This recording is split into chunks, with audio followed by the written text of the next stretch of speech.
We've got our wish. We're going home to Scotland. We thought the updates for Outlander Season 8 would slow down, but that's not the case. The showrunner, Matthew B. Roberts, just paid a heartfelt tribute to Scotland after wrapping up the 8-season run, saying it'll be forever in my heart. And if that wasn't enough, there's some behind-the-scenes drama brewing about how Season 8 might not connect to the upcoming prequel series, Blood of My Blood. So here's everything we know so far about Season 8 and the drama unfolding around it. After wrapping up production on Outlander after 8 seasons, showrunner Matthew B. Roberts took to Instagram to share a heartfelt tribute to Scotland, the place that's become so much more than just a filming location for the series. He expressed, "I say goodbye to Scotland, hopefully not for the last time. It feels like I'm leaving more than just a location. What started as a distant place across the world has become a home in the truest sense." He went on to describe how the Scottish people welcomed the Outlander team with open arms, sharing their culture and stunning landscapes, making them feel like they truly belonged. Roberts reflected on his journey with Outlander, saying, "Working on Outlander has been the journey of a lifetime. I arrived as a writer-producer not fully knowing what this adventure would hold. Now, after 8 seasons, I leave as the showrunner of a series that has changed me, both personally and professionally."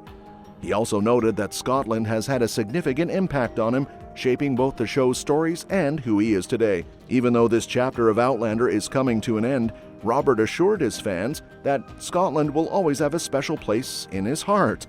The friendships, the memories, the experiences, they'll last a lifetime. And though he's moving on to other projects, including the Outlander prequel Blood of My Blood, which focuses on Jamie's parents, he promised, "No matter where I go, a part of me will always be here." Roberts has been with Outlander since it began in 2014, and while he's closing this chapter, Scotland and the show will forever be a part of him.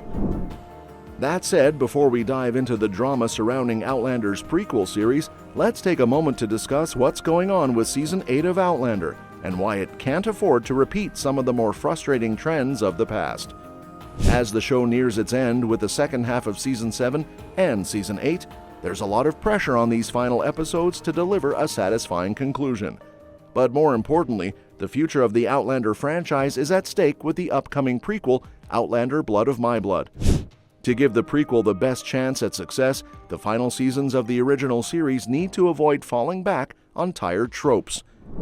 Throughout the show's history, Claire and Jamie have faced countless challenges, and the stakes are high as they move toward the end of their journey. Season 7 Part 2 will see them separated once again, mirroring events from Diana Gabaldon's An Echo in the Bone novel. However, Season 8 will be different since Gabaldon's book series hasn't yet concluded, meaning the writers will have to pave their own way. But there's one thing they absolutely need to avoid: falling back on the repetitive and uncomfortable trend of using sexual assault as a storyline. Over the years, Outlander has come under fire for relying on sexual violence as a plot device far too often. It's a painful and disturbing trend that seems to resurface again and again, with many characters enduring some form of sexual trauma. The writers have tried to use these plot lines to raise awareness and challenge harmful ideas about victims and perpetrators, but at this point, the story has worn thin. This is a major issue as we head into the final episodes. Outlander must move beyond this to provide Claire and Jamie with a meaningful resolution without resorting to the same tired story beats. One of the main reasons this is such a concern is that Claire and Jamie have been separated in the past, and those separations have often led to horrific consequences, particularly for Claire. Whether it's been her being assaulted when left unprotected or having to make unimaginable sacrifices to protect Jamie, these moments of violence have often followed their splits. With Season 7 Part 2 showing that Claire will once again be away from Jamie to tend to Lord John Grey's nephew, it's a little worrisome. The show has leaned on this pattern of separating the couple too often, and it often sets the stage for tragic and violent events that don't really add anything fresh to the narrative.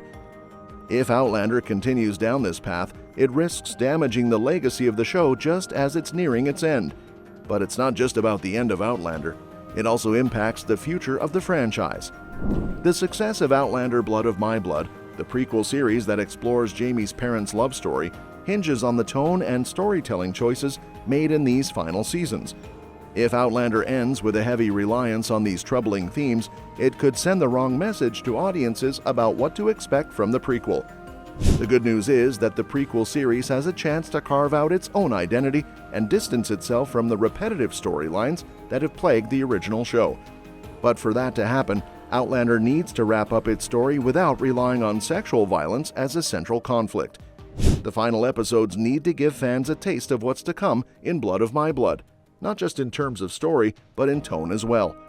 If done right, the conclusion of Outlander can set the stage for an exciting new direction with the prequel series, giving it a fresh start it deserves. In the end, Outlander has a chance to leave a lasting impression, but it needs to avoid repeating the same mistakes, especially in these final chapters, for both the sake of the original series and the future of the franchise. The trailer hints that the news of Jamie possibly dying is tied to a gunshot wound he gets during a battle, which is a big shift from how things go down in the 2009 novel An Echo in the Bone that this season is based on.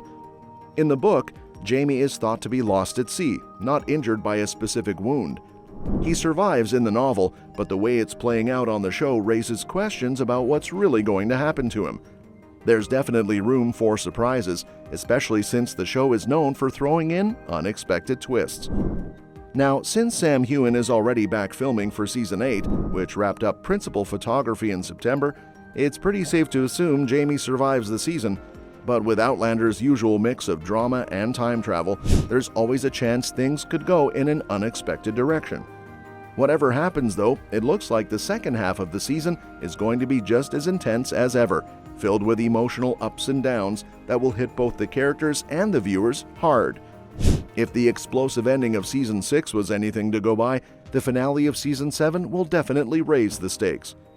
At the end of Season 7 Part 1, Roger and William Buckley Mackenzie, Roger's ancestor, who also happens to be Dougal and Gellis's son, are heading back in time to rescue Jemmy, who's been kidnapped.